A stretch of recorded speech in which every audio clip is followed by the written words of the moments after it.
A editoria de esporte do Jornal da Tarde era a mais rígida na cobertura dos clubes. E conversávamos muito antes, fazíamos pauta e a gente ouvia muito rádio. E a conversa era sempre a mesma quando aparecia aquela voz, quando surgia aquela voz. Olha, vocês têm que se comportar assim, fazer a pergunta que tem que ser feita, tem que ser firme, porque ninguém sabe. Tinha o dia seguinte, se perguntava, você até tirava tudo do seu entrevistado, que ele não queria falar, mas você tinha que enfrentar o entrevistado no dia seguinte. Então, para a gente, do Jornal da Tarde, ele sempre foi um ícone de verdade. É ele que tem que seguir. Luiz Carlos Quartarolo, muito obrigado por estar aqui. Pô, obrigado você. Poxa, novidade para mim, né? Novidade nada. Ninguém perguntava na rádio com a firmeza, com a convicção e com o conhecimento que você sempre perguntou. Eu sinto saudade de conviver com você porque eu ficava tranquilo. Quando você ia perguntar, eu falava, ótimo, vou ter pauta e não vou apanhar sozinho nesse clube. A gente apanhava muito, né? Muito. Mas tinha uma coisa que era muito melhor que hoje. Eu não gosto de falar isso melhor, né? Porque não é nem melhor nem pior, era diferente, vamos colocar assim. É que a gente criava nossas situações, né? Porque eu perguntava mesmo, tinha polêmica, mas a polêmica se diluía muito rapidamente, né? Sim. Eu noto que hoje as pessoas ficam ruminando as polêmicas e não chegam a um lugar comum, ou seja, explicar o que aconteceu.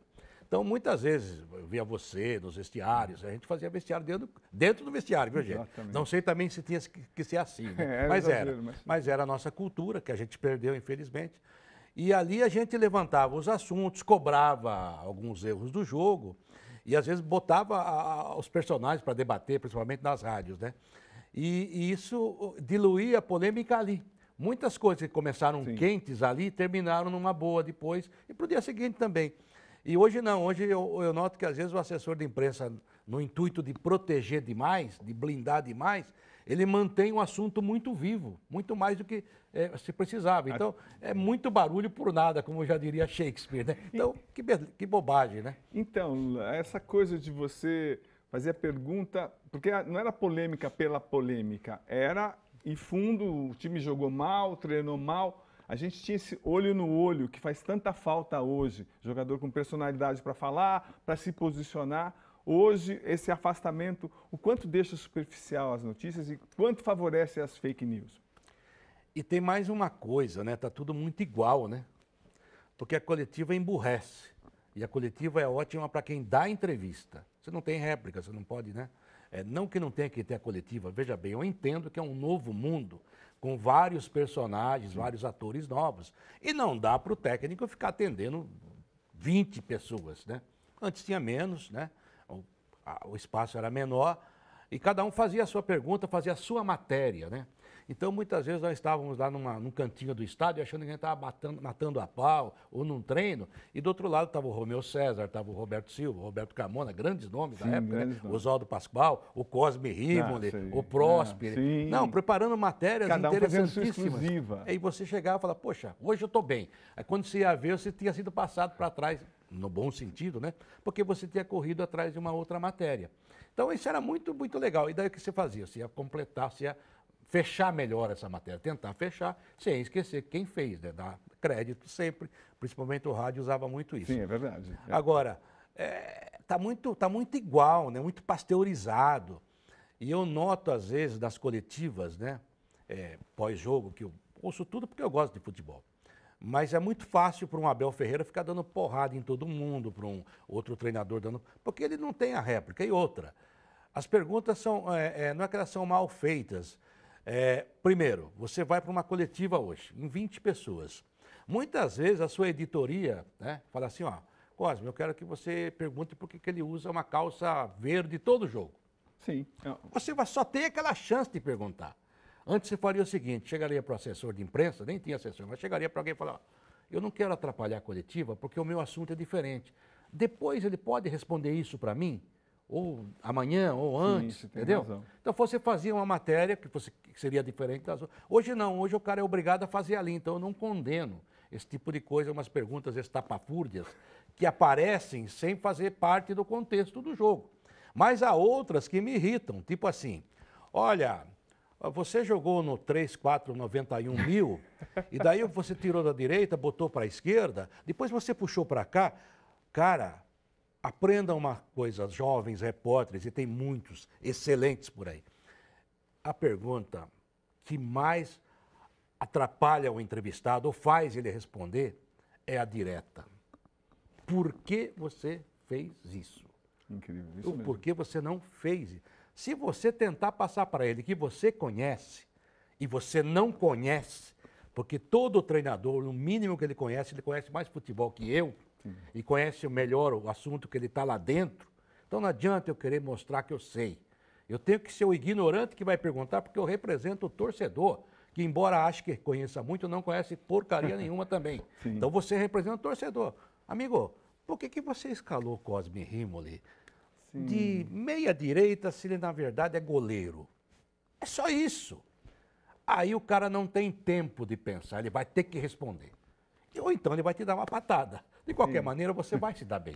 Sim, porque você acaba virando até... Quem quer ter view, aquelas coisas todas. Vai até ter... Eu vejo muito corte na internet, personagem. o cara olha a pergunta que eu fiz, é uma pergunta de merda, cara. Então, sim, sabe? mas só para querer ganhar espaço. Mas não ganha, né? Sim. Perde credibilidade. Então, Lula, agora também eu acho... Lula é meu apelido, viu? Mas É. sou Lula, gente boa, viu? Olha, então, lembrando que na nossa época, que nem era tão distante assim, você fazia pergunta, o técnico te dava uma patada, maravilha. Você respondia a patada, você travava E depois tomava um cafezinho com ele. Mas isso tinha, você enfrentava, não ficava só a postura dele, era só ele. Não. Agora, o que acontece nas coletivas que as pessoas não sabem, você faz a pergunta, o técnico te arrebenta, te dá uma patada, mas já te tira o microfone. Aí você, feito um tonto, você fica respondendo e ninguém ouve. Então parece que o técnico ele é superior e é Só isso. valeu a parte dele. Mas fica um clima muito ruim para você, na próxima coletiva, se der para o técnico não te passar, ou o microfone não chegar a você, isso acontece. Há um cerceamento claro, né? Porque eu acho também... Eu citei aqui o Abel Ferreira, que é o técnico do momento, é o melhor técnico do país, da América do Sul. Ele é competente, mas é prepotente, claramente. Agora, tem muita competência e tem valor, né? Isso não quer dizer nada. Só que ele é um cara que ele fez uma media training muito bem feita, porque cada resposta dele leva de 5 a 10 minutos. Então ele só permite 5 ou 6 perguntas. Ou seja, ele mata a coletiva em meia hora, fala pra caramba. As pessoas reclamavam muito do estilo do Tite, que parecia um padre, né? A gente conheceu o Tite bem bruto, né? Sim, nossa, muito. Ermitão. Agora o Tite também é cheio de frescurinha, escolhendo palavras. É media training, media training. A media training é um fingimento, uma hipocrisia. O cara nunca responde o que tem que responder. E quando ele quer dar porrada, ele pede para fazer um depoimento. E o Abel fez bem isso, né? Ele fala, parece um padre e está tudo certo. E daí vem no dia seguinte, grande entrevista do Abel. Ele falou do calendário. Ô Abel, vai pro inferno, faz 100 anos que a gente fala do calendário brasileiro. E se quer saber, melhorou. Porque calendário, para mim, tem que ter começo e fim. O calendário brasileiro tem Agora começo e fim. Ele é ruim, que tem muitos jogos, mas existe um calendário. Só ele está falando do gramado. Todos nós falamos do gramado, Abel. Todo mundo fala. É que agora ele virou oráculo. Ele falou, está falado. Mas, poxa, e muitas vezes agora que a gente vive muito na rede social, né? Sim. A gente ouve muito esse tipo de cobrança. Por que vocês não falam? Amigo, se você sabe é porque alguém falou, a empresa está falando. Mas é complicado isso, né? E também tem os nossos erros que a gente tem que admitir e fazer meia-culpa de vez em quando, que nós criamos muitos monstros por aí, né? Muito. Em todos os segmentos. Muito. Agora, Lula, o seu estilo, o início, como é que foi que você falou, não, vou ser direto, é assim e seja o que for? Porque dá para ver que é uma coisa sua, você é um questionador, assim, é nato, mas tenho certeza que você aprimorou esse estilo, porque todos sabíamos, aquela equipe fabulosa da Jovem Pan, que você fazia parte e era assim, enquanto realmente muita gente diz que o Vanderlei fazia o show, quando era a hora da pergunta dura, da pergunta seca, que ia explicar o que tinha acontecido, era você que fazia. Então, como é que esse estilo seu você desenvolveu? Então, rapaz, se eu voltar no tempo para tentar explicar, talvez eu não consiga. Eu sempre fui meio anarquista, sabe? Já fui acusado de esquerda, aí, às vezes até de direita, né? Mas, na verdade, eu não gosto muito do chamado de status quo, né? Eu acho que você tem que tentar alguma coisa a mais. Porque se o primeiro homem não descesse da árvore, a gente estava lá até hoje, né? Não é para você sair por aí matando pessoas, não é isso. Mas o ser humano, ele precisa se movimentar. Entender, não ficar num lugar comum. Por exemplo, a própria coletiva. Hoje, eu acho que os repórteres que fazem deviam negociar melhor isso. E negociar não é pagar e nem receber, viu, gente? É se posicionar melhor. Olha, vamos fazer um negócio diferente, ou vamos fazer rádio, vamos fazer TV. O jornal, às vezes, não tem mais espaço, né? Porque acho que jornal não existe, mas o que está aí na internet, a rede social, é jornal. E é rádio, é a TV, ou seja, é uma nova ferramenta de comunicação que agrega todas as outras, né? Mas não foge, eu quero saber de você. Como Sim, é que o mas início... eu vou Então, conta chegar o lá. início, vai. O início, bom, então, por essa minha maneira de ser, sempre, sabe, trombando com os fatos, e às vezes errando por isso, eu sempre fui muito perguntador, questionador, até na escola, né? Então, é muito engraçado. Você é de Piracicaba, Sou de Piracicaba. Seus pais faziam o quê, Lula? Meu pai era comerciante e minha mãe era dona de casa, né? Como toda mulher daquela época. E Né? como é que Pra você... criar 7 filhos, poxa. 7? É. Você é caçula? Não, eu sou do meio. Antes de mim tem o Tony, a Dete, eu sou o terceiro, né? E depois vem o Camilo, a Cidinha, o Júnior, que faleceu há pouco tempo, com 52 anos apenas, coitado. E o Fernando, que é o mais jovem. Será que eu esqueci de alguém? Não, são 7. Então, dizem que quando tem uma família grande, o filho do meio é mesmo questionador. É mais chato, mesmo. é mais chato, é mais chato. E aí, então, como Porque é que... ele não é nem o bonitinho Nem da o bonitinho, família e nem o caçulinha que todo mundo quer Exatamente. passar a mão, né? Então, Lula, como é que foi essa Então, eu sua era muito trajetória? questionador já na escola, eu queria saber as coisas, né? E às vezes fazia perguntas estapafúrdias, né? Então, eu queria saber por que isso, por que aquilo, né? E isso foi desenvolvendo. E eu, na verdade, eu já contei isso várias vezes, eu nem pensava em ser repórter, em ser jornalista, ser radialista, nada disso. Eu queria mesmo ser engenheiro agrônomo. Eu adoro a terra, né? E em Piracicaba tem a Escola Superior de Agronomia Luiz de Queiroz, que é uma referência, não é brasileira, é mundial, né? É uma excelência. Eu falava, um dia eu vou estudar nessa escola. E não sei se eu teria cabedal ou qualidade para estudar lá. Nem cheguei perto. Daí, rapaz, com 12 para 13 anos de idade, eu fui trabalhar na rádio, porque eu usava muito bem a máquina de escrever, a velha Remington. Sim, nossa. Né? Sim. Eu tinha aprendido a fazer datilografia na escola do seu Maia, e até hoje uso todos os dedos. Também. Eu era muito rápido, você também... a gente fazia o teste e colocar, blindar os olhos. E aquela tinta que saía daquela fita que às vezes enrolava, era o inferno. Você perdia muita coisa. Mas era... E daí eu fui para a Rádio Alvorada, na época era a Voz Agrícola do Brasil, para ser redator. Tipo assim, não era nem redator de eu escrever o texto. Eu copiava a Gazeta Esportiva e o Jornal da Tarde que estava nascendo, o seu Jornal da Tarde. O Márcio Terra chegava lá, que foi um grande narrador da época, que me contratou, e eu era um garotinho que ia lá, sabe, todo dia à tarde eu batia o programa. Né? Copiava aqui, copiava ali, botava lá. E fui ficando, tomando gosto, estava estudando ainda. De repente, fui cobrir o 15 de Piracicaba, eu gostava muito de futebol. Pegou o Ripoli? Peguei, briguei com ele pra caramba. Não, Romeu Ítalo Ripoli, nossa. Um dos maiores QIs que eu conheci na minha vida. O que ele fez com o 15 de Piracicaba era Não, ele era um cara absurdo, mas né, eu brigava muito com ele, que ele era muito... E ele era grosso. Não, grosso, coronel e às vezes injusto, não vou dizer desonesto, até porque já faleceu, mas ele que me tirou do Jornal de Piracicaba. Ah, ele te tirou? Eu era, com 20 anos de idade, e responsavelmente, eu era editor de esportes do Jornal de Piracicaba. Que precoce. E a gente tinha um jornal lá que fazia 4 páginas diárias de esporte. Então não era só o 15. O esporte amador, como a gente chamava, era muito forte lá, né? E porque eu batia muito nele, um dia, um final de ano, eu saí de férias e quando voltei estava demitido. Porque, segundo as informações, não sei até que ponto é verdade, o jornal estava se transformando em offset, precisava de dinheiro, a cidade toda dizia que ele era agiota, ele emprestou dinheiro, mas exigiu minha saída. Né? Que absurdo. Quando eu voltei de férias, você vê que eu já era chato. Não. Quando eu voltei de férias, eu estava demitido, que não podia, né? Sim. Mas tudo bem. Estava demitido e atravessei a rua, fui trabalhar no Diário de Piracicaba. E fiquei 20 dias e vim para a Rádio Gazeta. Olha. Eu falei assim, não vou ficar mais aqui não. Já briguei muito, mas eu reconheço que o Ripoli era um cara super inteligente. Foi o primeiro cara que eu vi pagar por por objetivo. Bicho, né? Ele não pagava salário alto, pagava bichos Pagava um salário altos. muito pequeno e pagava um prêmio enorme. Sim. Isso que o Juvenal fazia aqui no São Paulo, às vezes aparecer com dinheiro no vestiário, a gente via acontecer muito, entendeu? Ele chegava, hoje o bicho, bem Piracicaba, hoje o bicho é de Vitória, porque vocês mereceram. Despejar um monte de dinheiro em cima da mesa, que é um negócio absurdo. Tanto é que em 76, que foi vice-campeão. Palmeiras, uma campanha maravilhosa. Isso. E depois o 15 foi para o Brasileiro, foi o 8º colocado, que para o 15 foi fantástico. O 15 tinha 16 jogadores do elenco. Ninguém se contundia. Incrível, né? Ninguém se contundia.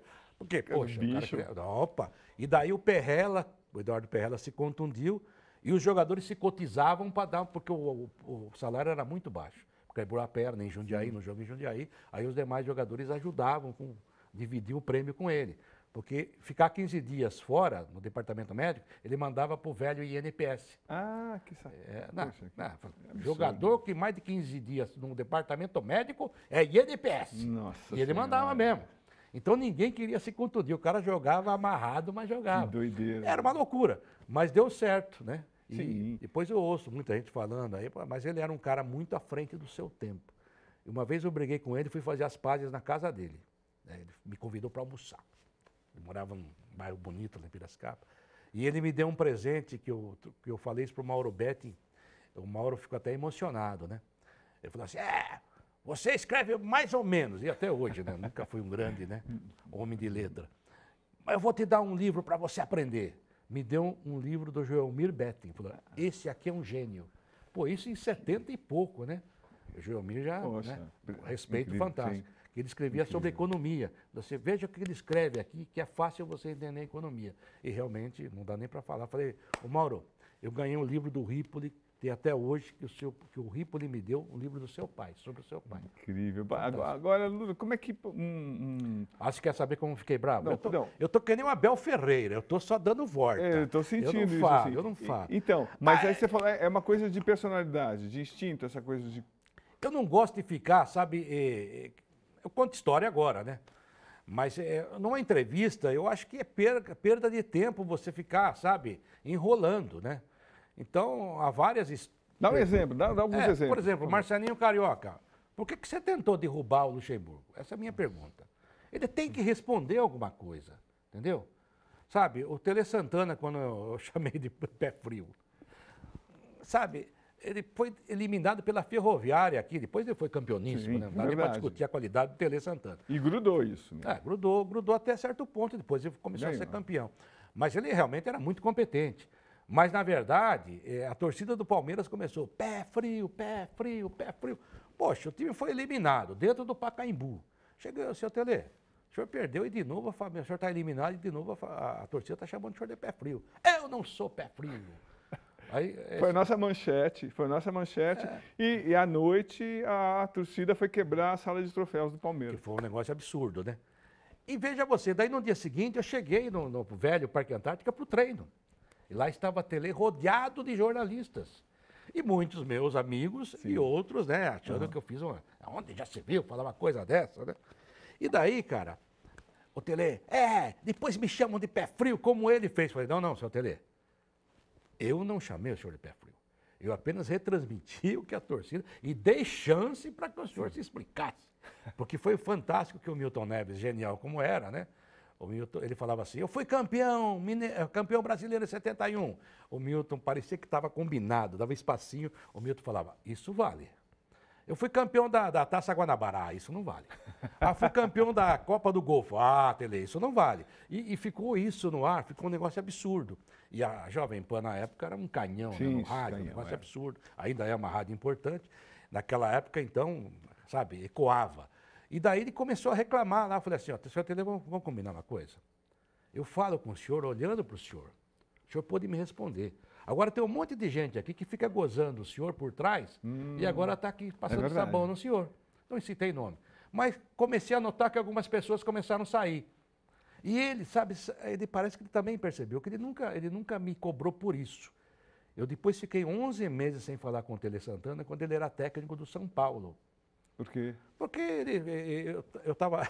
O São Paulo tinha perdido um jogo no Rio para o Flamengo. Vê se pode. Flamengo do Zico, 3-2. E o São Paulo voando. E aquela época era uma época diferente. Contar para vocês. Eu moro aqui na Zona Norte, né? O CT de São Paulo aqui do lado, Sim. certo? Então, eu tinha o programa Jornal de Esportes ao meio-dia. O São Paulo voltou tipo 10 horas da manhã, né? Eu fui direto para o CT. E aquela época, você entrava no CT todo dia. Sim, todo dia. Opa, tudo bem, legal, legal. Fui lá esperar o São Paulo dentro do CT, ver se você pode fazer isso hoje. É impensável, né? E eu fiquei lá perto da piscina, não na piscina, lá conversando com alguns funcionários, alguns jogadores que não tinham viajado. Nisso chegou São Paulo. Aí eu falei, pô, senhor Tedeu, o senhor não grava a matéria, que daí eu levaria a matéria, já tinha uma matéria pronta, quentinha, do pós-jogo, né, o dia seguinte do jogo, para o Jornal de Esporte. Cara, ele começou a brigar comigo. Porque vocês não respeitam, porque onde já se viu, porque não sei o que lá, você não era nem para estar aqui. Eu falei, pô, senhor Tele, é só gravar 2 respostas, eu já vou embora. Não, e começou, eu não diria que ele me destratou, mas ele me encheu o saco. Eu falei assim, senhor Tele, ok, não precisa mais. Ele falou, não, então vamos gravar. Eu falei, não, agora não. Nisso veio acho que o Gilmar estava, Cafu já estava? Estava. Falou, não, Porta-Grosso, deixa que a gente fala com você. Perceberam que eu fiquei meio chateado e ele estava nervoso. Não, a gente fala. Aí encostamos lá, falaram, deu uma matéria legal, ou seja, cumpri minha parte, agradei a rádio, agradei o ouvinte, e fui embora para a rádio, passei a matéria. Cheguei para o Carbone, falecido Carbone, e falei assim, pode falar palavrão aqui? Não pode. Não pode. Não pode. Eu falei, Carbone, eu vou só dar um aviso para você. Eu não falo mais com SFP. Pô, mas ele é o técnico de São Paulo. Eu falei assim, não, tudo bem. Na coletiva, aquele que queria só dar coletiva, né? Na coletiva, eu não vou deixar o ouvinte da Jovem Pan sem ouvir o técnico de São Paulo. Mas eu não falo com ele, eu boto o microfone lá. Ah, então tá bom. E ele achava que... Mas ficou aquilo, ficou. Ele lá olhava para mim, olhava... Tudo bem. Aí, quando teve o torneio Ramon de Carranza em Cádiz, eu fui pela Jovem Pan. Em 73, o Palmeiras ganhou, né? 9-3. 9-3. Palmeiras ganhou. Não. O Palmeiras ganhou do São Paulo. Então, sim. E teve aquela briga dos Sim. dois, inclusive eu estava no meio. 9-3, que é o Luxemburgo. Luxemburgo, Não é? isso. Aí você vai contar também. Isso. Aí, cara, chegando lá no hotel onde eu estava chegando. Ei, por que você não fala mais comigo? Eu falei, porque o senhor é muito chato, viu, seu Tele? Ele falou assim, mas você também é chato. Eu falei, bom, então tá 0-0. Então vamos tomar um café. Daí ele conversou, falou, ficou nervoso, pô, os caras. Mas ele nunca me destratou, né? E, na verdade, a gente fez grandes matérias com o Tele, coisas maravilhosas. E lá ele brigou com o Luxemburgo, né? Então, conta essa foi história. Foi na minha frente, né? Não, você causou quase um caos entre Palmeiras e São Paulo. Não. Sim, senhor, conta. Você está falando igual o Flávio Prado, que fala que eu fui lá fazer briga com os caras, Cisânia.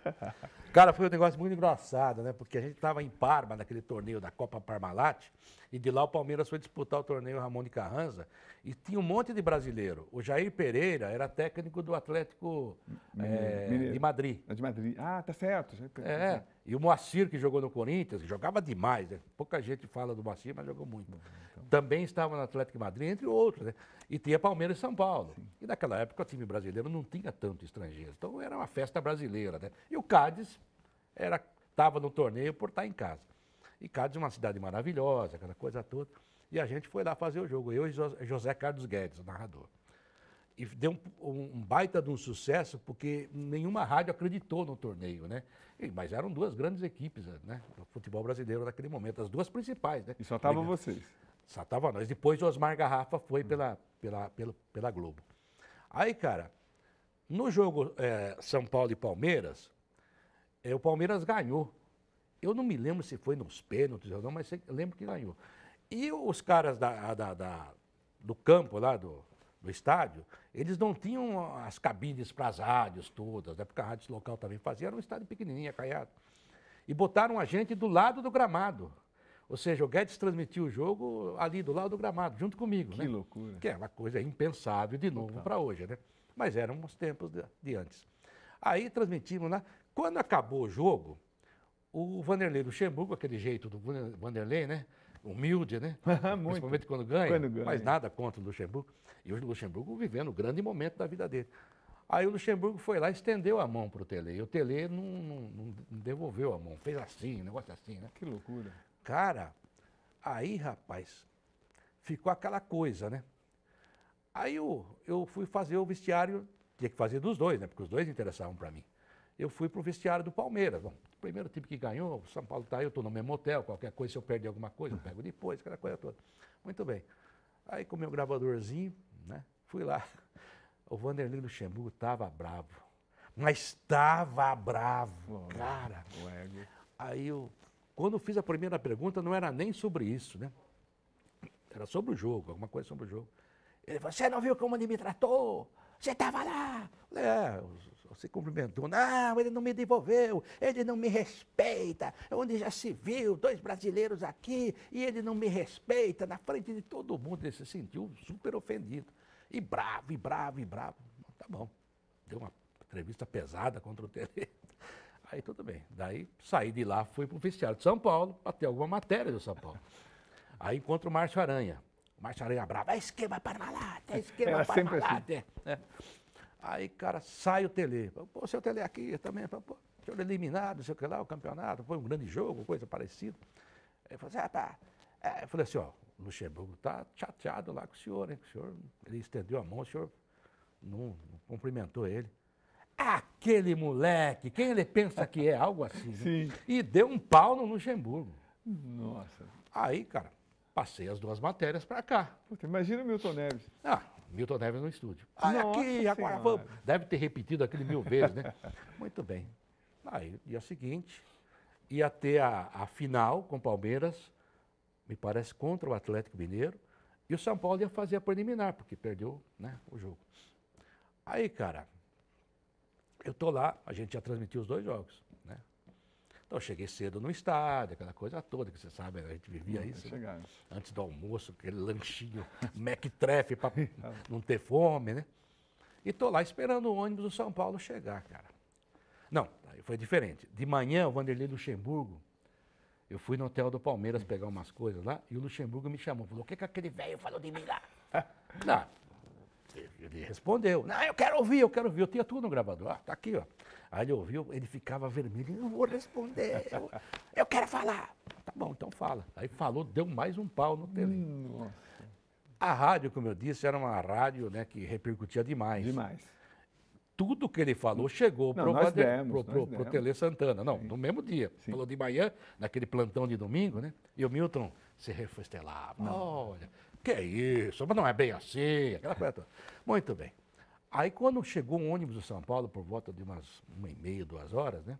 Eu estava também no ar, trabalhando, esperando São Paulo. O Tele vem no primeiro banco, né? Ele vinha sempre no primeiro banco. Quando ele me viu, ele falou assim... Falei, nossa senhora. Olha aqui, eu soube que ele andou falando mal de mim de novo. Eu quero falar com esse moleque aí, não sei o que lá. Liga essa coisa aí. Falei, caramba. Falei, tá bom, senhor Tele, tudo bem. Aí, no dia seguinte, eles acalmaram, né? Depois vieram fazer as pazes aqui no Brasil. E daí tem uma outra história fantástica. Porque o Tele não combinava mais com o Vanderlei, eles viviam se xingando, né? Não chegaram a brigar. E o Vanderlei vivendo uma grande fase, o São Paulo também. Aí teve um jogo ia ter um jogo Palmeiras e São Paulo no fim de semana, né? E toda vez que ia ter esse jogo, é claro que voltava a manchete. Luxemburgo contra Tele, Tele contra Luxemburgo, né? E o Tele tinha aquela mania, o São Paulo botava uma TVzinha, né? Lembra? Sim. No banco, só no banco dele. Só no dele. Daí o Tele ficava olhando o jogo no primeiro tempo, ia lá no árbitro no intervalo e falava assim, ó, teve um jogo, uma lance lá que você não marcou, hein? Aí eu comecei a fazer campanha para ter TV nos 2 bancos, para ser igual, né? Para ser igual. Sim. Aí tiraram a do São Paulo também, tudo bem. A arbitragem pediu para tirar. Muito bem. Então a gente ficava nessa. Vem Tele, Tele e Luxemburgo, Luxemburgo e Tele. Aí na véspera, praticamente, do jogo, eram outros tempos, para quem não, né? O Palmeiras se concentrava no Lorde Hotel, lembra? Sim, Rua das Palmeiras. Rua das Palmeiras. Que está fechado hoje, Tá né? fechado, Passei lá outro dia, fechado. fiquei até, olhei aquilo lá. Dá dó, né? Dá dó, isso aí, essa é a palavra exata. Caramba, né? A gente viveu tantos momentos ali. Tantos. Nossa. Aí, cara, eu liguei para o César Sampaio. E o jogador atendia a gente. Incrível. Eu lembro como se fosse hoje, né? Era mais ou menos 12:45, né? Ô César, tudo bem aí? Você já almoçou? Já, tô aqui no quarto. Você não fala com a gente aqui da Jovem Pan? Tá no ar o Jornal de Esportes. falar um pouquinho do clássico de domingo, uma coisa assim. Ah, vamos lá, vamos lá. Ou era meio de semana, eu não lembro. Sei que era muito perto do jogo. Aí ele fala assim, num dado momento, fala assim, ei, César, aí como é que vai ser domingo, hein? Tele Santana e Luxemburgo se encontrando de novo. Falou assim, não, o seu Tele esteve aqui tomando café com o Luxemburgo hoje. Eu falei assim, como é que é? Uau! Não, ele veio aqui, pô, conversou com a gente, com o Luxemburgo, com todo mundo, tá feliz da vida. Não tem problema mais não, tá tudo certo. Eu falei assim, pô, não é possível. Você tem certeza que era ele? Ele falou, claro, você acha que eu não conheço o Tele Santana? Eu falei, tá bom, muito bem. Aí acabou a matéria, toca o telefone. Eduardo Savoia. Falei assim, pô, Lula, você acabou com a minha matéria. Eu tinha montado esse encontro para ir domingo antes do jogo no SBT. Ah, que absurdo. Sensacional. Aí eu voltei ao ar, faltando um finalzinho. Falei, gente, eu queria só fazer dar uma informação aqui para ser justo com uma pessoa. Realmente o Tele esteve lá hoje, os jornais iam dar tudo no dia seguinte, né?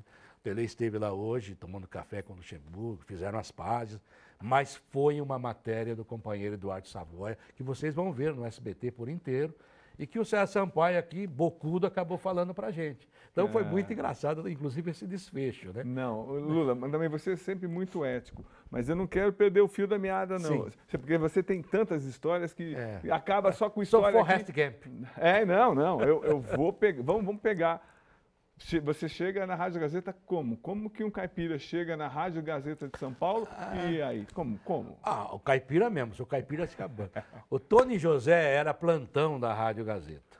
Acho que a melhor pessoa da família até, né? É a melhor, é o Pelé da família. Quem que ele é mesmo? Ele é meu irmão. Pô. Ah, é seu irmão, pois é. E ele era plantão da Rádio Gazeta. Não, grande uma jornalista. voz maravilhosa, muito melhor que a minha. Né? E eu, como estava querendo sair de Piracicaba por tudo aquilo que eu te falei, falou, não, tá precisando de um plantão, você topa? Eu falei, tá bom, né? Vamos lá. Em um mês, os caras perceberam que eu era uma merda de plantão e falaram, pô, daí eu fui fazer a reportagem. Aí eu conheci uma pessoa que realmente talvez tenha ditado esse meu ritmo e esse meu caminho, chamado Sérgio Cunha. Sérgio Fonseca da Cunha, grande comentarista, foi um grande repórter, meu padrinho de casamento. Estou devendo visitas para ele. Aliás, estou devendo para tanta gente, né? Que eu sou um cara meio fechadão, fico em casa, né? Mas ele tinha uma maneira de trabalhar muito direta, com perguntas diretas. E ele falou assim, ó, do jeito que você faz, vai dar certo, hein? E ele me deu muitas dicas, né? Muitas coisas que eu fiz na vida, eu fiz pensando nele. Tipo assim, pô, como é que ele faria isso aqui, né? E deu certo, graças a Deus deu certo. E porque eu tenho que marcar de alguma maneira, né? Eu gostava de futebol, mas também não gostava de ficar passando vaselina nas pessoas de graça. De vez em quando você tem que elogiar, é claro. Não, quando merece, tudo bem. Não, é porque nós vimos cada cara jogando Romário, Nossa Careca, Senhora, Bebeto, próprio Ronaldo. Maradona. Pegamos o Pelé no finalzinho, que depois também era um cara muito acessível, né? Inacreditável. Viu, gente? Muito acessível. Humilde demais. Pô, Zico. Zico. Pô, Zico andava na rua com as pessoas, pelo amor de Deus. Então, aí da Gazeta, como é que foi seu caminho? Daí na Gazeta virei repórter, aquela coisa toda. Daí montaram uma grande equipe na Record, ali na Miruna. A equipe do Oswaldo Maciel, que depois passou a ser do Osmar Santos. Em 84, fiquei 84 a 89 na Record. E em novembro de 89 eu fui para a Jovem Pan e lá fiquei 26 anos e meio. Então, mas Lula, pelo que eu tenho nas minhas anotações, quem trabalhou na Record não foi você, foi Luiz Carlos Santos. É que essa é uma outra história. Que eu cheguei na Gazeta e daí acertei tudo lá. Aliás, quem me aprovou, olha só que felicidade, foi o Pedro Luiz e o Roberto Petri. Nossa. Pô, o menino vai bem. Falei, pô, olha que o legal. nível, sensacional. Pô, fantástico, né? Esses caras são gênios. Né? Aí chegou o Luiz Carlos Santos. Aí chegou o Luiz Carlos Quartarolo. Aí eu falei assim, gente, me dá esse fim de semana para eu voltar para Piracicaba, que eu tinha deixado algumas coisas enroscadas lá, né? E graças a Deus passou. Aí eu falei assim, bom, vou voltar, me dá. Segunda-feira eu tô aqui, tá bom. Quando eu voltei segunda-feira, tem um jogo no meio de semana. E lá estava na escala, Luiz Carlos Santos. Falei, pô, que legal, tem um xará meu aqui, não é você. Falei, eu? Daí o meu irmão falou assim, não, Quartarolo não é um nome muito radiofônico, tinha essas manias, né? Sim, essas bobagens. Não é um nome radiofônico. Como você é santista, botaram Luiz Carlos Santos. E eu, muito burro, né? Eu também, né? O cara tá chegando, moleque. Aceita qualquer coisa. Ah, tá bom, deixa aí. Daí quando eu cheguei, e é engraçado que o pai do Fábio Seródio, o falecido pai do Fábio Seródio, ele falava assim, esse Luiz Carlos Quartarolo aí da PAN é bom, mas tinha um tal de Luiz Carlos Santos que era muito melhor que ele. Ou seja, eu virei um Fernando Pessoa, arranjei um heterônimo.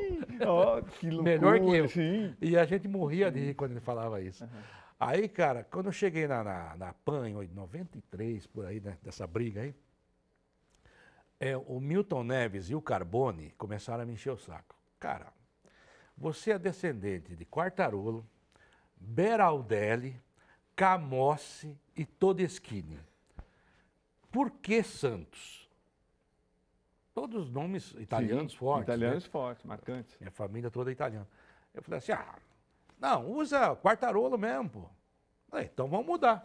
Daí mudou, né? E aí o Milton Neves, sou obrigado a ouvir o Milton Neves, que ele disse que me batizou, me fazendo ter o mesmo nome que eu já tinha, né? E é uma verdade. Ele realmente foi um dos que brigaram por isso. Ele e o José Carlos Carbone, falecido Carbone. Então, tem essa história. E ele sempre falava, a gente ouvia no ar, Quartarolo, um nome que dá medo pro entrevistado. Também não é assim. Então, mas aí... Mas você sabe que tem uma historinha do Tele, essa aí que eu dei aquele negócio do pé frio, né? Que eu tinha 3 meses de Jovem Pan, foi em 89, final de 89, né? E, quer dizer, e daí, e a Jovem Pan tinha, assim, uma paixão pelo Tele. Ele tinha sido comentarista lá, né? O Carbone adorava o Tele, o Zé Silvério adorava o Tele, o Vanderlei Nogueira adorava o Tele, quer ver? Ou seja, todo mundo ali adorava o Tele, né? E o Tele era inatingível. Aí vem um idiota e fala que o cara é pé frio, né? Sim. E deu uma puta de uma repercussão, como você sabe. Aí os caras, quando eu cheguei no dia seguinte na rádio, os caras me olhando feio. Orlando Duarte adorava o Tele. Né? Então, esses caras, fazer isso com o Tele, não é ser, eu não, a torcida diz que ele é pé frio, e não é a primeira vez. Nisso vem o seu Tuta, que era o dono da rádio, e graças a Deus gostava demais de mim. Aí veio o seu Tuta, né? E eu usava aquele bigodinho preto, né? Sim, eu lembro. Veio o seu Tuta e fala assim, do caramba que você fez ontem. Falou outra palavra. Não. Do caramba que você fez ontem, bigodinho. Muito bom. Ele é um baita de um pé frio mesmo. Aí acabou. Aí desanuviou. Falei, putz. Aí veio o poeta, né? O Álvares de Farias, falou assim, pô, cara, você foi corajoso. Achei que ele ia dar um murro em você. Falei, Tele é gente boa, não vai dar murro. E realmente, parece que foi um negócio, sabe, agressivo, mas não foi. Não, porque todo mundo chamava mesmo. Já tinha perdido com o Palmeiras. Não, mas foi uma pergunta, sabe, sem subir o tom, nada, né? Como eu sempre fiz, né? Se o cara quiser brigar, problema dele. Mas foi muito engraçado isso por causa da postura do seu Tuta, né? Incrível. Porque senão eu ia ficar no limbo ali por um tempo, sabe? Me puxando o pé. Não iam fazer nada contra mim, porque eram gente muito boa. Mas não é isso, né? Porque realmente ficaram incomodados. Poxa, o Tele Santana, nosso amigo, foi nosso comentarista. E realmente, o Tele, eu não posso reclamar nada do Tele, né? Então, tive várias brigas com ele. Não, mas ó, eu vou segurar essas histórias para o final, que vai ter um monte de história. Mas eu quero aqui, que é bem importante para mim, descobrir o segredo dessa alquimia. Alquimia é bonita, hein? Como é que vocês... foi uma coisa pensada, essa combinação? Você, Silvério, Vanderlei... o Ercolim saiu do cenário, mas vocês três, vocês formaram um triunvirato, assim, bom, e mais o Milton Neves, óbvio, os 4. Todo mundo parava para ouvir a Jovem Pan, era obrigatório. Tinha alguém por trás, o Carbone, ou alguém, quem organizou isso? Ou foi natural? Como é que foi? Acho que foi osmose mesmo, viu? As coisas foram acontecendo, né? A gente foi se ajeitando. Por exemplo, você falou do Vanderlei, né? É questão de estilo. O Vanderlei era um cara mais suave que eu, né? Mas um grande jornalista. Uma voz que ele rouco, a voz dele é igual, né? A minha, se eu ficar rouco, eu não consigo falar. E tinha também uma importância, tem aí uma importância fantástica. E ele conseguia fazer grandes matérias por causa disso, né? Da maneira dele. Sim. E eu fazia. Então a gente era contraponto às vezes, né? Então isso acho que isso chamava muita atenção. Eu era um cara mais duro, mas nas perguntas diretas, né? E o Vanderlei também. Mas eu acho que a equipe foi se formando, foi se montando, né? Porque é meio engraçado isso, né? Eu digo sempre isso, eu duvido que o Santos tenha pensado Dorval, Mengalvio, Coutinho, Pelé e Pepe. Eu duvido que o Flamengo tenha pensado Adílio, Andrade e Zico. Eu duvido que o Barcelona tenha pensado Busquets, Iniesta, Xavi e Messi. Foi acontecendo e você né, vai se adaptando e as coisas, né? E o Milton realmente tinha um condão, uma importância muito grande na hora do terceiro tempo, porque ele era um cara que distribuía muito bem as coisas, né? E era muito engraçado, porque no começo não tinha tanta maneira de se ver o jogo como tem hoje. Verdade, né? sim. E ele dormia durante o jogo. Filha da mãe, é verdade. É, porque ele chegava às 9 da manhã, né? E às vezes ia até às 2 da manhã do outro dia. E ele, durante o jogo, como ele trabalhava muito até a hora de começar o jogo, até 1 hora antes do jogo, 1h30, ele deitava, estendia, colocava lá uma perto da outra, 4, 5 cadeiras, deitava e dormia. Dormia de roncar. Não vi o jogo. Não via o jogo. Daí ele começava, quando fazia, olha, estão falando aqui no Teletrim que parece que não foi pênalti. Na verdade, ele queria que a gente informasse ele, né? Daí a gente, aconteceu, então foi, então foi. Então tinha muito disso, né? Então ele trabalhava muito, ele era um peão, assim, fantástico, né? Então isso ajudava muito. E aí uma voz maravilhosa. Não, maravilhosa. Né? Chegava, né? Sim. A função do Silvério, também o Silvério estava no auge. Como é que essa distribuição? Então o Silvério era um cara que na hora do jogo, ele melhorava a gente, né? Porque ele falava praticamente tudo da jogada. Então você tinha que ser muito perceptivo e criativo para realmente não repetir tudo que ele falou. Isso para a gente era um aprendizado, até para o Vanderlei, que eu conhecia melhor que eu. E daí você falou do Ercolim. Quando eu fui para a Record, da Record para a PAN, eu fui para ser mais um. E eu vivia dentro do avião, cara. Porque nos últimos 11 meses da Record, eu praticamente fiz todos os jogos com o Osmar Santos. Uau, Graças a Deus. Sim, é um cara que maravilhoso. Também, né? Mas, então, eu saía de um avião e entrava no outro. E, poxa, era casado, casei em 85, né? Isso foi até 89, 2 filhas pequenas. Uau. Daí teve uma semana que eu falei assim, gente, eu preciso descansar. Eu não aguento mais, né? Tem muita viagem. Me dá um final de semana.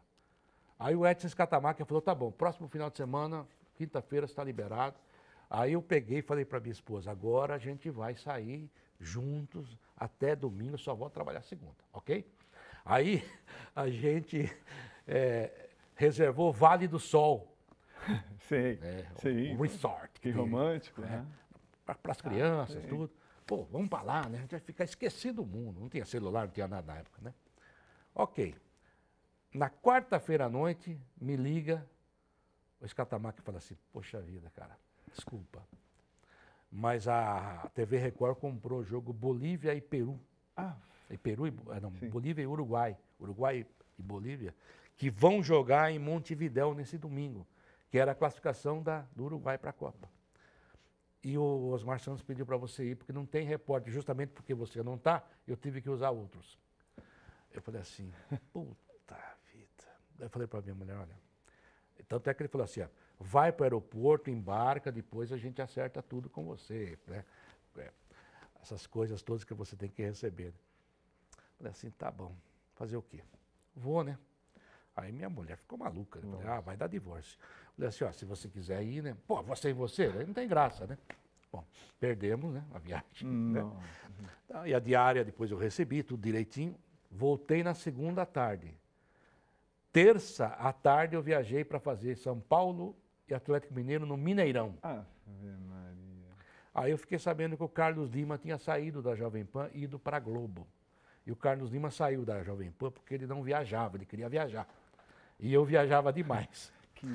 Aí eu estou lá no jogo, já na quarta-feira, sentado nas escadarias do velho Mineirão, que você conheceu bem, onde tinha aquelas fotos maravilhosas. Sim, era maravilhoso. E eu lá tentando, já montando o jogo, né? Para Atlético, São Paulo, escrevendo. Nisso chegam José Silvério, Orlando Duarte e Vanderlei Nogueira. Né? E aí, como é que você está? Tudo bem.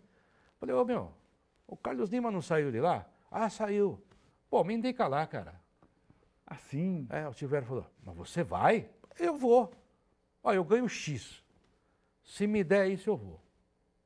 E era, né, não era tanto assim. Aí o Vanderlei falou, mas você vai, Orlando Duarte? Vou. Tá bom.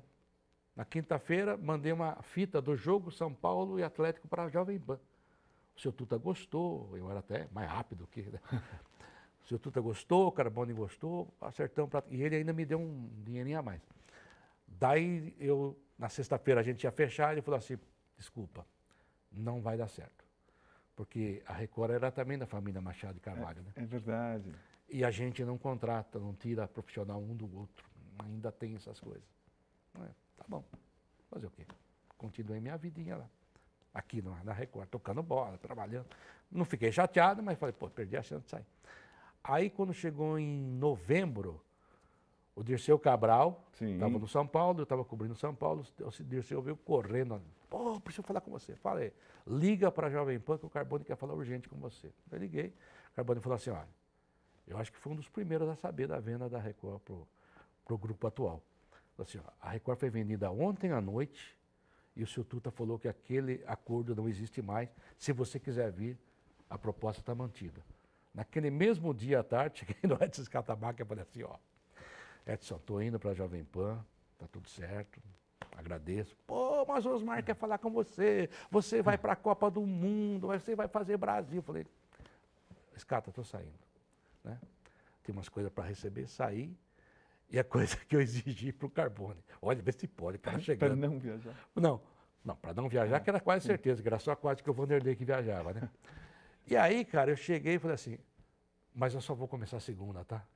Eu preciso fim de semana, expliquei. Ele morreu de rir, ele, seu tudo. Não, ok. Aí na segunda assumi, e daí chega no Ercolim, na história do Ercolim que você falou, né?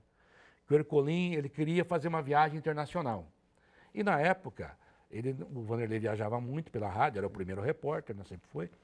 E ele tinha uma promessa de ir para a Copa do Mundo da Itália. Daí veio o plano Collor.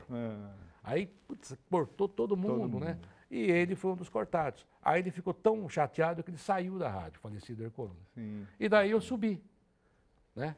Aí o senhor falou, não, agora você vai fazer parte com o Vanderlei Nogueira. Tinha 3 meses de rádio, né? Acho que eu agradei, né? E ele me inscreveu ainda na Copa. Eu tenho a credencial até hoje, só que eu não fui. Mas aquilo eu guardo como se fosse para mim um troféu, porque, poxa, eu tinha acabado de chegar, cara. Falou, não, se for mais alguém é você, tá aqui. Então foi legal. Então, e sempre, assim, eu como né, sou repórter, minha essência de repórter está na minha veia, quantos anos de convivência com o Vanderlei? Olha, de 89, final de 89, a junho de 2016. Eu vivi uma situação parecida no jornal, que, tirando minha ex-mulher, o Próspero foi com quem eu mais dormi nessa minha vida, porque a gente viajava muito, muito juntos. Como é que é esse casamento? Como foi seu casamento com o Vanderlei Nogueira? Porque a gente acompanhava, dava para perceber os estilos diferentes, mas vocês se completavam, mas a convivência é difícil. Eu cansei de ter briga com o Próspero e depois a gente ficava irmão, a gente saía junto, jantava. Como é que era quase um casamento, não é? Ou não? Como é que foi para você? É mais ou menos isso, né? Porque você trabalha tanto junto que você consegue, sabe? A gente fazia muita tabelinha, né? Você entra na respiração do outro, né? Incrível. Então você sabe mais ou menos o que ele vai fazer, ele sabe o que você vai fazer, né? E também não ter vaidade, né? Porque não adianta, né? Isso é bobagem. E dizer que nunca teve uma discussãozinha, uma briguinha, sim, mas olha, como diria meu pai, briga de irmão sai na urina, né? Porque não tinha, eu não posso reclamar de nada. Tem gente que reclama do Vanderlei, eu acho que até injustamente. Porque às vezes a culpa não é dele, né? A culpa é de quem manda, né? Reclama do quê? Da convivência, aquela coisa toda. Porque tem gente que acha que... de mim também podiam reclamar, né? Porque, como eu disse, eu cheguei na rádio, em 4 meses eu tenho uma credencial da Copa do Mundo. Quem estava lá, é claro que o cara fica com expectativa de subir ele, né? E daí sobe o outro que acabou de chegar. Então, mas é qualidade, não tem Então, culpa, mas né? aí você faz o quê? Você toca a vida. E daí, com o tempo, você vai mostrando que você é uma pessoa do bem, que você não está ali para atrapalhar ninguém, que você está fazendo a sua parte. Como tantos outros que vieram, nos ajudaram. O Fatioli, que você falou há pouco tempo, o Márcio Espímpolo, um repórter extraordinário, o Fábio Serodi, um dos maiores pés de bois para trabalhar. O cara trabalhava para caramba. Então, a gente tinha uma felicidade de ter uma equipe muito forte. O Marcelo Lima, que hoje está na Energia, grande repórter. Mas tinha, o rádio tinha aquelas coisas, acho que hoje não tem tanto assim, não, que tinha aquela chamada equipe principal. É verdade. Né? Falava equipe A. Vocês eram um Dream Team. Então a gente trabalha. E outras rádios também tinham esse tipo de coisa, né? Então, faz parte. É a mesma coisa. O Galvão Bueno narrava os principais jogos da Globo. O Cléber Machado era ruim? Não. Né? O próprio Oliveira Andrade, que trabalhou lá, é excelente, não adianta. Então, mas são opções de quem está comandando e você tem que entender, né? Então, o próprio Ercolim, poxa, se o Ercolim tivesse esperado 3 meses mais, ele teria ido para uma viagem internacional. Porque eu fui. Daí, quando voltou a Copa, todo mundo voltando da Copa, a seleção jogou um jogo modorrento contra o país de Gales em Cardiff, né? Logo após a Copa de 90. E eu fui fazer o jogo, né? Que eu não estava pretendendo viajar mais. De repente, estou lá, eu no avião indo para a Inglaterra, minha mala ficou presa em Heathrow, eu fui para, sabe? Peguei uma baita de uma carona com o Careca de volta para o aeroporto. São histórias maravilhosas. Eu falei para o Ercolim, se você tivesse esperado, era você que tinha ido, cara, né? Mas ele ficou bravo. Eu não vou, então aqui nunca mais trabalho. Que é bobagem. Que ele era excelente. Sim, eu lembro dele. Excelente repórter. Talvez até melhor que eu. Aí eu já não concordo. Não, talvez também é muita marra da minha parte. Ele era excelente, cara. Então, agora deixando claro, assim, a cobertura da Copa de 86 que você fez. Fiz pela Record. Fez pela Record. Eu tive a sorte de também cruzar o Maradona, cobrir a Argentina na Copa de 94. Mas 86 foi a Copa e você viu os gols maravilhosos. Você viu aquele jogo, teve o privilégio de ver no campo, loco, né? Argentina e Inglaterra. Argentina e Bélgica, Argentina e Inglaterra. Bélgica, então, Argentina e Uruguai em Puebla. Nossa inacreditável. Então, conta quem é esse tal de Diego Armando Maradona? Quem era treinando? Quem era também esse personagem que te deu o furo do Careca? Como é que é isso? Foi muito engraçado. Para mim e para o Candinho, né? O Maradona, por isso que quando perguntam quem Messi ou Maradona, para mim Maradona. Né? Eu acho que né? O Messi é extraordinário. Né? Não, agora é mania, né? Você entra no YouTube da vida, aí tá tudo assim. Fulano, sabe? É muito complicado isso, né? Porque acho que os dois jogariam juntos, inclusive. O Maradona um pouco mais atrás. O que o Maradona fazia? O Maradona era um negócio assim, era um negócio à parte, né? Em termos de habilidade, acho que só o Ronaldinho Gaúcho, né? Que eu posso comparar. O Falcão do futsal também é um negócio incrível, absurdo. O que ele fazia com a bola era um negócio assim, sabe, dá para arrepiar. E ele treinava muito sozinho, porque a gente ia no Clube América lá do México. E você vê, eu não era para cobrir a Argentina, muito menos a Alemanha, que eu cobri muito também em 86. Mas a gente tinha 3 carros na Cidade do México e tinha hotéis reservados na Copa toda. Então, o nosso esquema de trabalho era ter pelo menos uma pessoa no estádio. Isso beneficiava o repórter, né? Então, eu fui para Querétaro, fui para Puebla, fui para Monterrey várias vezes. A primeira vez que fui a Monterrey, eu olhei aquele vulcão na chegada da cidade e falei assim, não vou voltar mais aqui. Voltei mais 2 vezes. Foi muito legal. Então, nesse aspecto foi muito bom, mas eu era para cobrir a seleção brasileira com o Roberto Monteiro. Essa era a escala inicial. Só que o Altair Bafa, falecido Altair Bafa, Bafinha. O Bafinha, que era um ótimo, excelente repórter, grande jornalista, mas ele começou a chorar pelos cantos lá na rádio, dizendo que, olha, eu preciso cobrir a seleção, porque eu sou do Rio, porque o comando da CBF é do Rio. Depois Catamarca, ok, tudo bem. Mas que o comando não é do Rio, não é. É o Nabi Abichedi. E é o Marinho. Então não vem com papo. Mas tudo bem. Não, pô, Luiz, você quebra esse carro? Deixa comigo. Depois ele tomou uma outra volta no jogo do Maracanã, aquele do Careca lá, contra o Chile. Mas ele chorava. Sabe o cara que pede escala? Ele não era mau sujeito, mas ele chorava. Aí foi fazer a seleção brasileira. Tá bom. E eu fiquei solto, né? E nisso, a Argentina treinava muito no Clube América do México, aliás, era o local de treino. E a gente ia lá, era mais aberto que hoje, né? Então era um negócio maravilhoso você ver os caras treinando, né? E depois aquele time virou campeão. É o tal negócio que eu falo. O cara via a gente ali todo dia, o próprio Bilardo, né? Depois o Bilardo trabalhou para a PAN, na Copa, ele lembra disso. Ele não sabia o meu nome, mas ele sabia que eu era um jornalista brasileiro. Né? Sim, o cara, olha, esse é um jornalista brasileiro. E num desses dias, né, que você lembrou aí, aquele tumulto em torno do Maradona, né, nego tentando chegar, empurra, né, encosta daqui, empurra para lá, pisa no pé do outro, e fomos chegando, eu e o Candinho. O Candinho Você vê, a Jovem Pan não tinha como ir ao treino, tem que pagar táxi. Eu dava carona pro Candinho. Só que eu me ferrava, porque o programa era antes. Então eu levava ele para dar notícia antes de mim. E um cara maravilhoso, aprendi demais com o Candinho, fantástico. Um jornalista nota 1000, né? Cara maravilhoso. Aí, cara, a gente ia conversando, aprendemos o caminho rapidinho, né? Aí, cara, teve um dia, 1 ou 2 dias, que acho que até ele que levou o carro, né? Ó, precisa dirigir esse carro. Aí, cara, e chegamos lá e aquele aquele tumulto em torno do Careca, fomos chegando pertinho dele. Eu falei assim, brasileiro. Acho que somos nós, né? Né? Aí ele falou, Antônio vai jogar comigo em Nápoles. Antônio, só Careca, né? Aí ele se soltou, a gente chegou, daí os caras abriram, a gente chegou mais, né? E eu falava assim, Candinho, veja você, eu dou carona para você, seu FP, e aí você vai me furar. Você não podia fazer isso comigo, ele morria de rir. A gente falava na boa, né? Eu tratava o Candinho como se fosse um pai para mim, um mestre, né? E foi isso que aconteceu. E a Record, ela tem um programa de esportes às 18 horas, mas era uma rádio que teve muita audiência na época. Mas ela não era uma rádio esportiva, né? Era a rádio do Eli Correia, a rádio do Paulinho Boa Pessoa, né? Grande audiência, né? Extraordinário. E naquela Copa teve muita audiência também. Mas ela não era uma rádio eminentemente esportiva. E a PAN era, né? Então, foi sensacional. Agora, só uma coisa. A polícia não pode saber que você tem PIN no seu bolso, porque você subornou muita gente com PIN do Brasil. Conta como é que você chegou no Maradona com PIN. O que é isso, Lula? Foi depois do jogo contra a Bélgica. Olha isso. Ele fez 2 gols, foi maravilhoso. Espetacular. A atuação dele maravilhosa. Eu acho que a maior atuação dele foi nesse jogo. Foi incrível mesmo. Contra o Uruguai, que a gente acompanhou, eu falo sempre isso, né? Os mais jovens, principalmente, né? Nenhum campeão é campeão sem sofrer.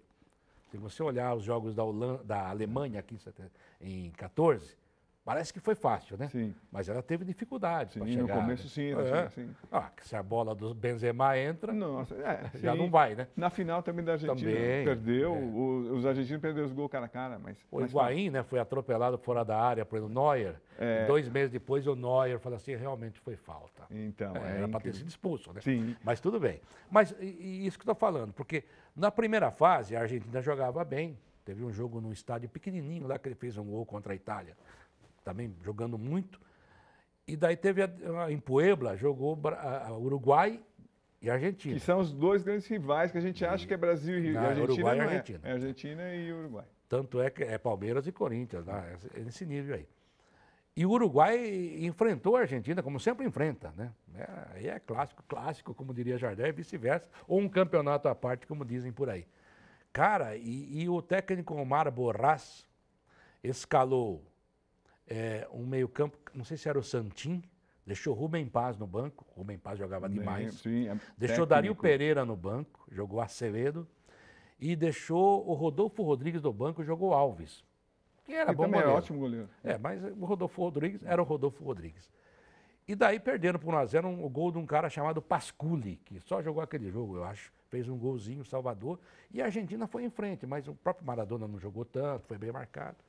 E lembro que eu e Eli Coimbra fomos lá tentar parar o ônibus do Uruguai na saída, antes de contar essa outra história, porque tinha jogadores uruguaios que jogavam aqui. E numa época em que jogador estrangeiro para jogar aqui tinha que ter alto nível, não era como hoje, né? E contrato qualquer um.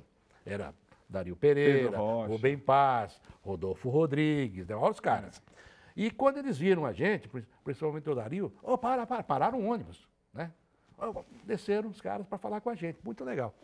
Aí, estou entrevistando o Rubem Paz. E o Omar Borrás, com um charuto desse tamanho, não sei porquê, atrás ali na porta do ônibus. Tipo assim, como daqui é essa câmera aí, que é a câmera 3, que o rapaz falou que é minha. Vou levar depois no programa. Aí, e eu pergunto assim para o Rubem Paz. Rubem Paz, por que você é reserva desse time? Ele fala assim, porque o meu técnico é muito burro. Ele não sabe nada de futebol, algo assim, né? E castelhano misturado, jogava no Inter, misturado com português. E eu olhei para o Borrás, né? O Borracha ficou assim olhando. Ele olhou para cá e falou, você mesmo, você é burro. Que incrível, que loucura, Fantástico, meu cara, Deus. fantástico. E daí a Argentina foi em frente, e nesse jogo, daí a Argentina já estava, né, com um nível muito alto, estava caminhando para ser campeão, ou pelo menos, né, chegar à final. E não sei porquê, né, e eu ia muito aos estádios comunistas. Então você ficava conhecendo, os voluntários te conheciam de alguma maneira. E o Ari Borges, falecido Ari Borges, recebia a revista Placar. Sim. Tinha um monte. Eu falei, não quero isso aí. Eu falei, dá pra mim que eu gosto de ler, né? Aí ficava naquele Crown Plaza da Passeio de la Reforma. E é uma Copa difícil, porque é uma Copa no meio dos escombros, né? Sim, teve terremoto. Terremoto né? um pouco antes. E foi uma coisa fantástica o México conseguir fazer aquela Copa. Então você passava por vielas, por ruas e via, né? Aqueles tapumes, né? Para que você não visse algo pior. E os escombros, né? E a Copa comendo solto. E de vez em quando os temblores também, né? Uau. Negócio terrível. Então, todo mundo meio ressabiado, ressaltado, né? Aí, cara, e ele me dava as revistas, né? E eu sempre levava comigo, tinha uma bolsa que eu carregava. Ia para lá, ia para cá. E a Record me deu um monte de chaveiro, sabe, de regalo, né? Sim. E eu distribuía para um, para outro, né? Fazer um meio campo, umas relações públicas, né? Nesse jogo, cara, ele não veio para a coletiva. E daí uma moça, uma voluntária, que a gente conhecia de vista também, né? Claro que ela não sabia meu nome, mas ela sabia que eu era brasileiro. Ela falou assim, brasileiro, Diego não vem. Eu falei, como não vem, pô? O cara matou a pau, né? Não vem. Eu falei assim, caramba. E como eu posso falar com ele? Só passando por esta puerta, bem mexicano. Comigo estava um cara da Rivadavia, um cara de um jornal, não sei se era o Clarim.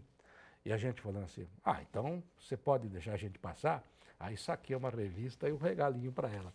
Ela deu Só que tem que passar um monte de porta até chegar ao oficial. Você foi distribuindo. E fui distribuindo. Aí quando chegamos na porta lá, cara, tinha um cara de 2, 3 metros de altura, cara, né? Para mim, 1,70, todo mundo é grande, né? Aí eu falei assim, gente, falei para os agora é com vocês, pô, a gente já chegou até aqui, né?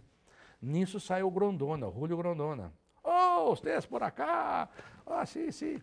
Abre a porta, o Maradona está tomando um refrigerante, não vou falar o nome, né? Não pode falar, uma Coca-Cola. Uma Coca-Cola, com o pé esquerdo, nunca mais me esqueço da cena, encostado assim na parede, assim. Incrível. Ele, olá, daí os caras, precisamos falar com você. Sim. Poxa, matei a pau, né? Que espetáculo. Cara, quando eu cheguei no hotel, tinha um monte de jornalistas querendo saber o que ele tinha falado, porque ele não falou com ninguém. Pelo menos, né? Falou com os 2 argentinos. Daí o Scatamac falava assim, Quartarolo, agora você pode ficar uma semana fazendo cagada que ninguém vai te encher o saco. Né? Mas foi muito legal, foi uma coisa marcante para mim, né? E teve uma vez que ele virou lá, a Unicef sempre faz isso, né? Ele virou o representante da niñez, daquela coisa toda, e teve um evento e que o Brasil acho que tinha sido eliminado já, que ele lamentou que o Brasil tinha saído, aquela coisa. E nessa entrevista que ele deu pra gente lá no vestiário, ele falou que o Pelé era o maior. Que eu falei, foi a única vez que ele disse que ele reconheceu. Isso, aí, cara, pelo menos publicamente. Como é que foi a frase para você? Como é que eu não falei assim, você é o novo Pelé, algo assim. Não exatamente das palavras, né? Um jogador que no nível...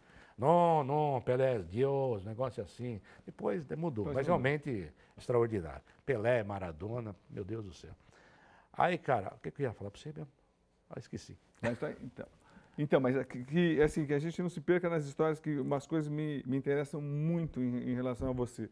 Porque, assim, eu considero você espetacular como... obrigado. Não, como Vindo de jornalista. Você ficou mais... Agora fiquei mascarado. Não, agora eu quero entender uma coisa. Por que você saiu da Jovem Pan? O que acontece? Que, assim, a pergunta que eu mais escuto também quando falo o seu nome, o Lula. O que aconteceu? Porque o Vanderlei continuou, enfim. Que Jovem Pan? Como é que é a Jovem Pan? O que aconteceu? Explica, por favor. Eu acho assim, as coisas da vida, quando as coisas prazerosas começam a ser pesarosas, é hora de você mudar, né? Muito bem. Eu falava para minha esposa, olha, tá no fim.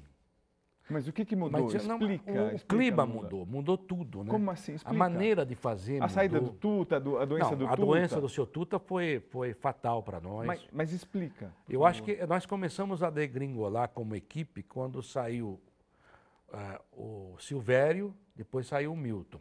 Os dois foram para Bandeirantes. O Nilson César era um narrador extraordinário, cobriu bem o Silvério. Mas o Milton realmente era um cara que... E o Milton saiu da PAN de uma maneira que ele saiu mais por ciúme do que pelo resto. Tudo bem que ele arranjou muita confusão com todo mundo, que é o estilo dele trabalhar. Ele é falastrão, aquele jeitão dele. Mas ele causava ciúmes, vamos dizer assim, no departamento comercial da rádio. Porque ele era uma agência dentro da rádio. Ele ganhava muito. Sim. Ganhava muito dinheiro. E aí, sabe, parece que começa a incomodar, né? Algumas pessoas. E acabou saindo, acho que a gente perdeu demais financeiramente, a rádio perdeu, e perdeu a audiência. Né? E por mais que o Nelo Rodolfo fosse um cara de microfone, um grande peão, mas é duro para você mudar tão rapidamente, né? Porque a Jovem Pan sempre foi uma rádio que sempre sacou rápido as coisas. Quando saiu o show de rádio, veio o terceiro tempo. Sim. E o show do rádio saiu da PAN e não conseguiu ser o mesmo na Band. Né? É verdade. Na PAN era um negócio assim absurdo. É verdade. E acabou saindo e foi esvaindo e não foi mais o mesmo. E o terceiro tempo cresceu. O Milton nem queria ser o cara da... Ah, não sabia. O Milton, ele talvez tenha esquecido, mas a verdade é que ele não gostava de falar de improviso. O Canguinha que insistia. Quem seria então? Quem seria o Milton? Então, daí o seu Tuta com aquela baita visão que ele tinha, não é você. Tá de uma voz fantástica, né? E começou, lembra, o Zacarias ficou 10 anos patrocinando o programa. Pneus, nossa, lembro. Tá do Zacarias 10. Daí vou entrevistar o Leonardo, que jogou no São Paulo. Ele fala assim pro Calef e João Francisco, caramba, quem é esse Zacarias que ganha 10 em todo jogo? Foi um negócio bem engraçado. Então, era o único patrocinador e garantia tudo, para você ver como é que era, né? E depois começou a mudar também isso. E o Milton cresceu muito como profissional, né? Cresceu muito com homem de merchandising. Mas como é que atingiu a você? Isso eu quero entender. Então, daí o seu Tuta adoeceu, acho que no final de 2011, 2012, né? Sim. Não, 2012 para 2013. Ele tinha alguns problemas de doença até hoje, né? Infelizmente. E daí assumiu o Tutinha, assumiu o filho, que tem uma outra visão de rádio, né? A gente até brincava lá que o Tutinha é muito empreendedor, ele é bom de pânico. Que é coisa que ele faz pânico todo dia. E fazia pânico internamente também. E ele detesta futebol, essa que é a grande verdade. Tá.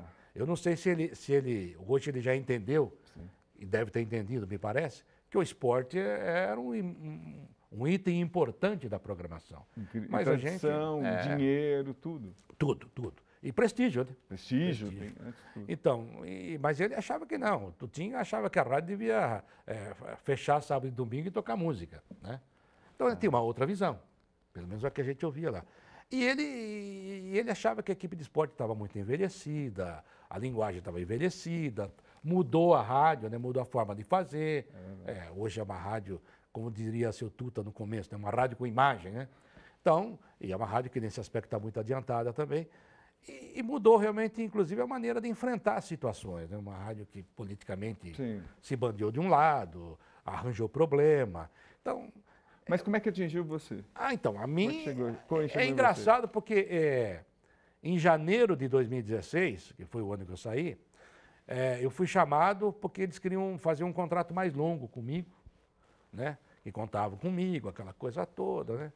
Porque a partir de 2012 a gente virou PJ, certo? Daí tinha um salário bom, a Jovem Pan sempre pagou bem, né? A gente sempre reconheceu, mas 3 anos depois diminuíram em 25% nossos salários. Porque não está dando para pagar, aquela coisa. A concorrência foi aumentando, internet, tudo mais. Tudo bem. Daí eles iam diminuir mais ainda, né? Não chegaram a propor isso para mim. Mas falaram comigo de fazer um novo contrato no início de 2016, janeiro. E daí, dia 6 de junho de 2016, eu tinha feito, foi uma segunda-feira, no sábado eu tinha feito um jogo do Corinthians, à noite, que aliás o André Ranieri fala até hoje que foi o jogo que eu acertei tudo.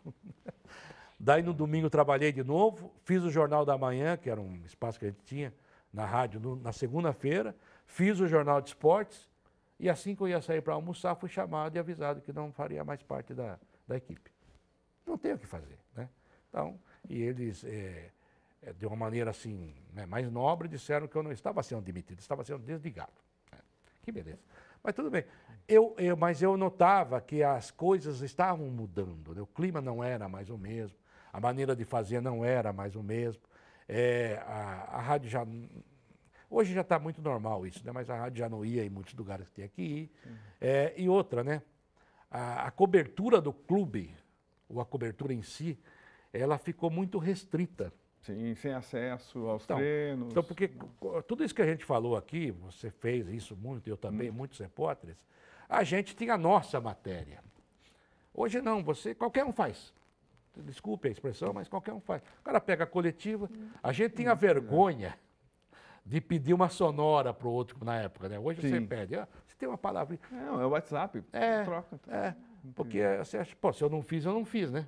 Eu vou arcar com as consequências.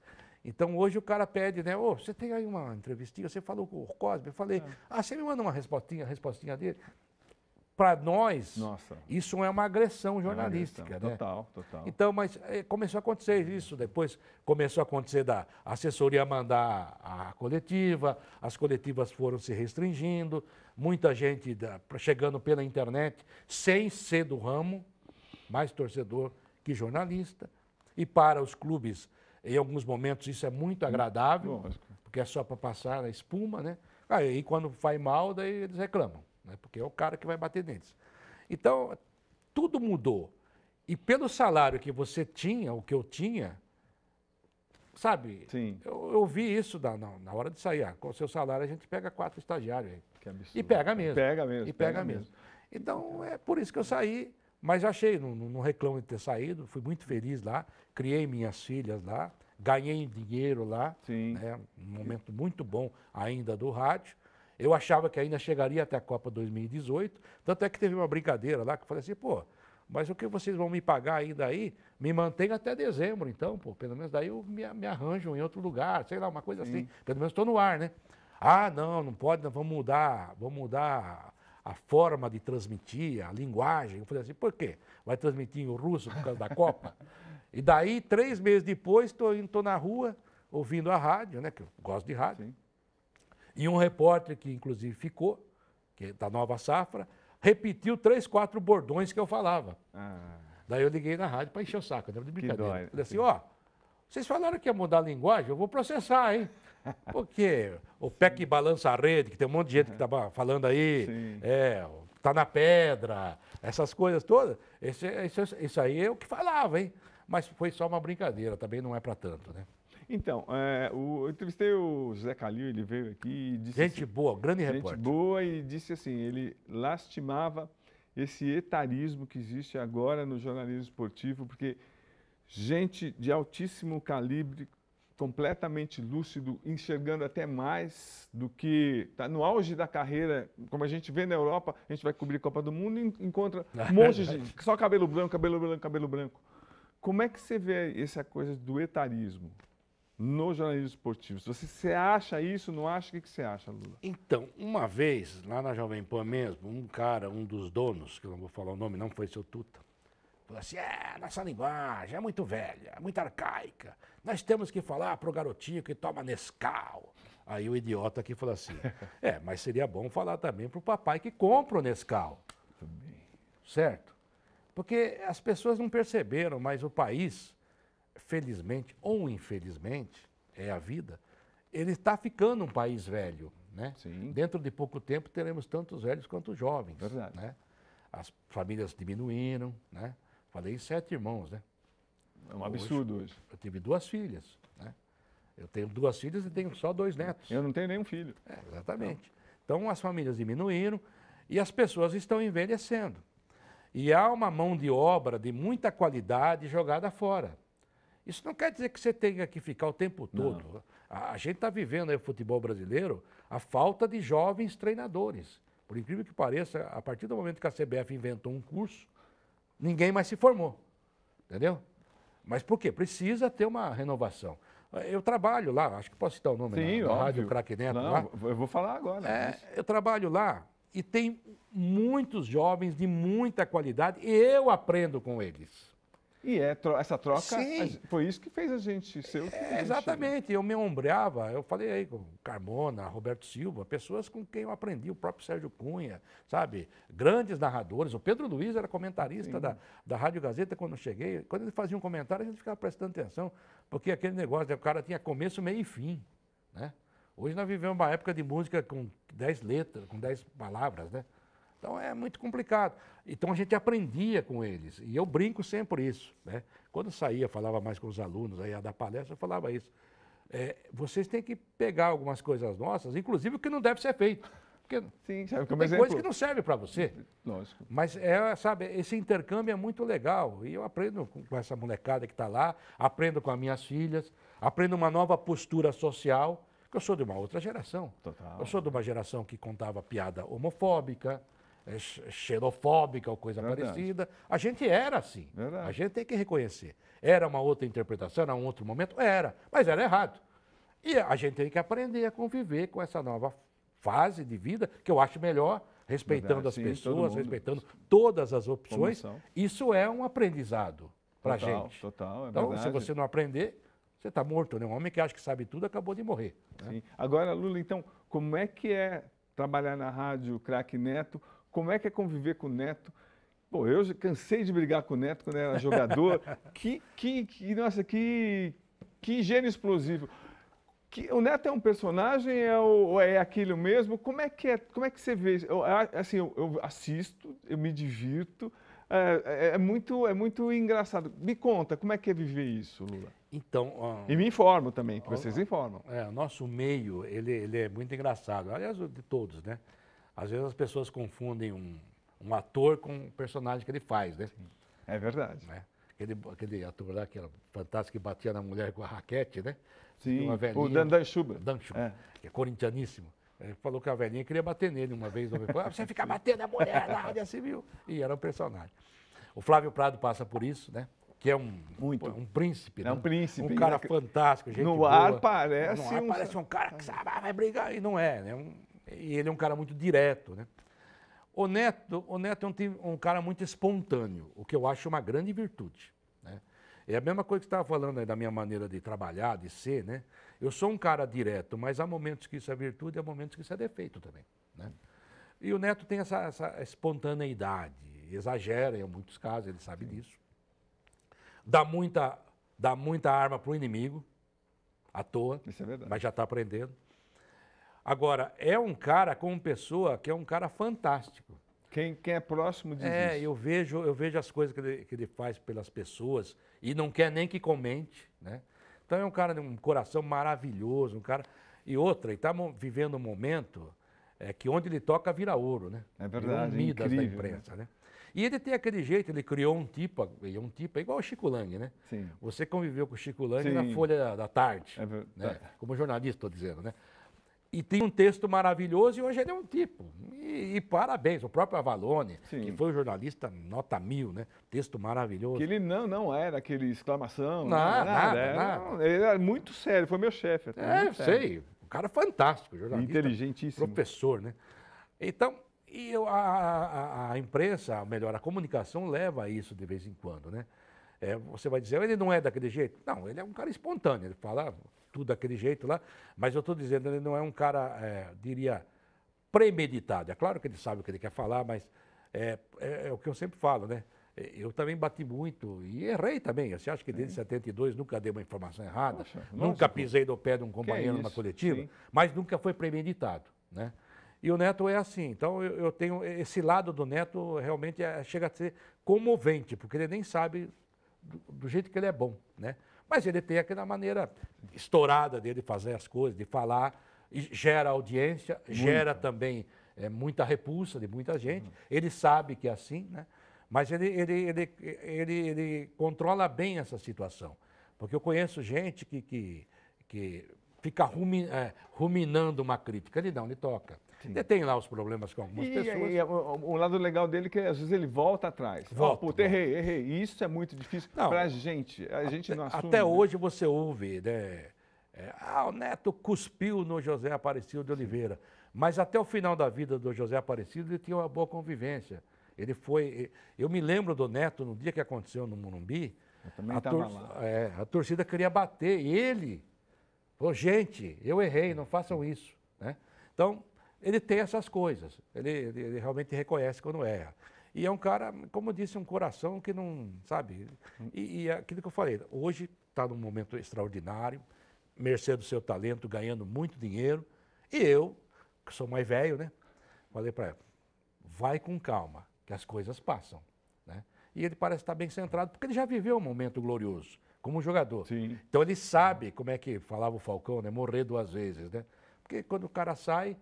Tá, então é meio complicado isso. Então, mas ele já viveu, ele já tem um couro mais curtido para isso. Pô, legal. Lula, falei com você 5 horas, mas as 3 últimas, tá, diretor? Uma só de choro. Pois é, edita. Uma de choro. Isso que a gente faz de se comunicar, cobrir futebol, que a gente ama, tá na nossa essência, é difícil a gente resolver parar, falar por livre e espontânea vontade. Até quando você vai? O que te estimula? Esse olho brilhando quando a gente fala de futebol, quando eu vejo você falando no Craque Neto, ainda você continua. Essa vontade não passa nunca pra gente, por quê?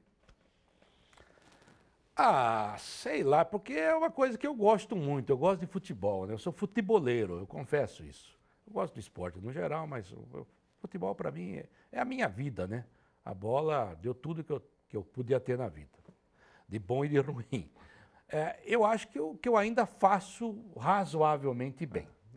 Então, enquanto eu puder ajudar, porque tem umas coisas também a nossa profissão é de muita vaidade, né? Muita. Uns mais, outros menos. Porque você mostra a sua voz, a isso. sua cara, a sua assinatura. E é bom ser reconhecido. O cara fala assim, eu aceito crítica. Não, a gente aceita a crítica, mas ninguém gosta de ser criticado. Essa é a grande verdade, né? O ser humano é assim. Mas você aceita algumas críticas ponderáveis e que você tem que melhorar. Aquilo que eu falei agora há pouco, eu acho uma verdade. Eu aprendo todo dia um pouquinho, né? É aquele negócio de você ver o mesmo filme várias vezes e ver sempre uma coisa diferente. A vida, cara, a vida é uma aventura maravilhosa, né? Estou com 66 anos, não me sinto com 66, mas sei o peso da idade, as dores, né? Estou naquela fase de que se acordar sem dor é porque morreu, como dizia meu velho pai. Então você tem que se cuidar nesse aspecto. Por exemplo, você citou a Rádio Craque Neto. Sou comentarista lá, né? Tive que aprender a comentar, porque a gente via jogo de uma forma diferente ao resto do gramado. Aprendia muito ali, mas perdia muito uma visão geral. E isso tudo a gente vai aprendendo. E também aprender novas ferramentas, né? Porque a internet ela te dá uma amplitude fantástica. E a gente não domina, né? De jeito nenhum. Tem um celular aqui que eu não domino, acho que nem 15% das ferramentas que ele me oferece. E isso, para mim, é um desafio. Eu gosto desse tipo de coisa, de discutir futebol, de falar de futebol. Nem sempre acerto, acho que a maioria das vezes eu bato na trave. Mas eu gosto de fazer. Eu não tenho, assim, uma programação, vou parar em tal lugar. E ainda porque, embora eu nunca tenha sido um cara perdulário, você me conhece. Sim.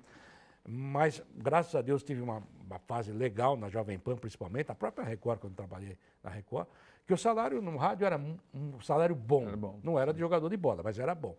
E eu nunca fui perdulário, tenho dinheirinho guardado. E eu trabalho lá e ainda ganho dinheirinho. Quer dizer, poxa, então só me ajuda. Então eu não posso reclamar. E outra, né, não é todo dia, como era antigamente. Né? Então para mim, isso é uma vantagem. Eu continuo fazendo o que gosto, e de uma forma com maior parcimônia, com maior tranquilidade. Tá tudo certo, né? Então, vamos ver até quando vai, né? Talvez logo, talvez não. O Galvão Bueno falou, né? Vou parar só quando morrer. Sim. O próprio Silvio Luiz, né? Também. Que é um exemplo, né? E às vezes não é mais o dinheiro, né? Às vezes é a ocupação. Você tem alguma coisinha para fazer, não atrapalhando ninguém, ajudando, acho que é legal. E ainda ganha um dinheirinho, tá bom. Então, eu sempre faço essa pergunta para as pessoas que eu tenho a sorte de entrevistar. Quanto você acha que você sacrificou a sua família, sua vida em família, trabalhando, se dedicando tanto para ser esse profissional que você é? Cara, no começo foi muito difícil, falei que eu queria sair da Record porque eu viajava muito, né? A minha esposa trabalhava também. O que ela fazia? Ela trabalhou na Comgás, trabalhou na Sabesp, né? E ela trabalhava de segunda a sexta. ou seja, folgava sábado e domingo. Então, minhas filhas foram criadas praticamente pela Nara, né? Cujo nome é Grináurea, mas apelido, nome artístico Nara. E que está comigo até hoje, há mais de 30 anos. Nossa. Né? Trabalha lá em casa. Já é da casa, né? Aliás, ela manda mais lá do que nós.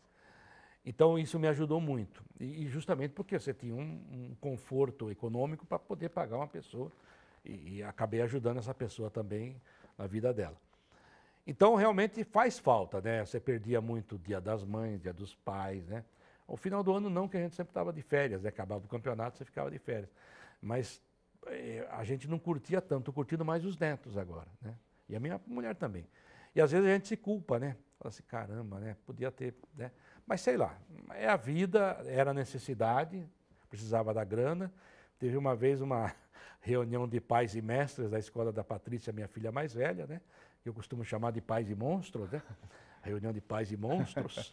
E daí a professora perguntou para ela, cadê teu pai? Não veio na reunião? Ela falou, meu pai foi no jogo. Tinha ido trabalhar, né? Aí disse que todo mundo já se viu. O cara não está nem aí com a família. Olha aí. Precisava vir na reunião, o cara foi no jogo. Aí alguém falou, não, ele é repórter esportivo. Daí eu falei assim para a professora, quando fui falar com ela daí um tempo, né? Olha, professora, tudo bem. Se eu não for no jogo, não pago a escola, né? A senhora quer receber? Falei para a dona. Então tem essas coisas que são engraçadas até, então é muito legal. E daí na Copa de 94, essa que você estava, na entrevista do Maradona, depois do doping, lembra? Sim, estava lá em Dallas, sim, uma loucura. E a gente lá, né? Sim. Na cabeceira dele. E daí a TV Globo transmitiu, acho que a entrevista, ou ao vivo ou depois, e a minha filha mais nova, a Aline, estava no 4º andar de um prédio onde eu morava, né? Aqui na Zona Norte. E ela me viu, né? E ela desceu pulando as escadas. Eu vi meu pai, eu vi meu pai, eu vi meu pai. Então tem essas coisas que são muito agradáveis de serem lembradas, né? Mas, no geral, mais ou menos isso. Eu não me culpo muito, mas tem hora que a gente pensa no assunto. E Lula, a última pergunta. Como é que você analisa esse seu legado que você deixa no jornalismo, de muita seriedade, muito respeito? Quando a gente fala do seu nome, é unanimidade. Cara sério, cara sem medo, cara que perguntava o que tinha que perguntar, tinha respaldo intelectual, respaldo de caráter, moral.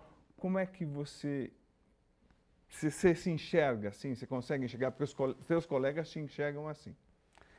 Então, Cosme, eu fico meio assustado com essas coisas que vocês falam aí, viu? Porque eu não me vejo assim. Eu acho que vocês são muito generosos comigo, né?